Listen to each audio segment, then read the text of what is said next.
AMC में जो academic portion होता है वो आपकी एफएससी की बुक्स में से ही आता है। मैंने आपके साथ कुछ टॉपिक शेयर किए हैं हमारी इसी व्हाट्सएप ग्रुप में, या आपको हमारी मेडिक्स की वेबसाइट जहाँ पे एएफएनएस या एएमसी लिखा है वहाँ पे भी ये सारा मटेरियल मिल जाएगा, वहाँ पे भी ये चीज़ मेंशन होगी।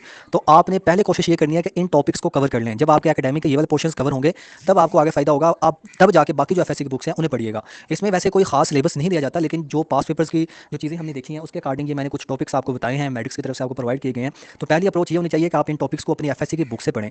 अभी आप बायो को क्या करेंगे कि बायो को अपनी बुक से ही पढ़ सकते हैं, टेक्स्ट बुक को ही। केमिस्ट्री के लिए आप टेक्स्ट बुक ही फॉलो करें। जो फिजिक्स है, फिजिक्स क्योंकि टेक्स्ट बुक भी इतनी अच्छी नहीं होती, आपने एफएससी में जो गाइड बुक यूज़ की हो जैसे कि स्कॉलर्स वगैरह है या और भी जो गाइड बुक्स होती हैं, तो आप वहाँ से फिजिक्स को रीड कर सकते हैं। तो ये 3 सब्जेक्ट आपने करने होते हैं। इंग्लिश जो है वो कॉमन ही होती है, टेंसेस वगैरह कुछ रूल्स इस तरह के होते हैं, तो वो ज़्यादा आपको अपनी बुक्स को एफएससी की फॉलो करने की ज़रूरत नहीं है।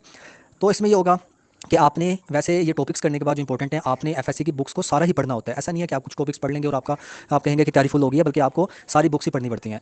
तो जब आपकी ये तैयारी हो जाए तो आपने फिर आगे एकेडमिक में इस चीज़ को परफॉर्म करना है। आपको पास पेपर्स मिल जाएंगे, 35 पीडीएफ अवेलेबल हैं, मजीद और भी ऐड कर दी जाएंगे मेडिक्स की वेबसाइट के ऊपर टेस्ट सेशन में, जो आप ज्वाइन कर सकते हैं। वहाँ से आपको ये पता लगेगा कौन से एमसीक्यूज आ रहे हैं, और इंशाल्लाह इसी में से हर साल एमसीक्यूज रिपीट होते हैं बहुत ज़्यादा। तो आपने उन 35 पीडीएफ को लाजमी तैयार करके जाना है। तो ये होगा आपका एकेडमिक पोर्शन। इसके 50 एमसीक्यूज होते हैं, वहाँ पे 30 मिनट टाइम होता है, सुकून से हो जाता है अगर आपको आते हो।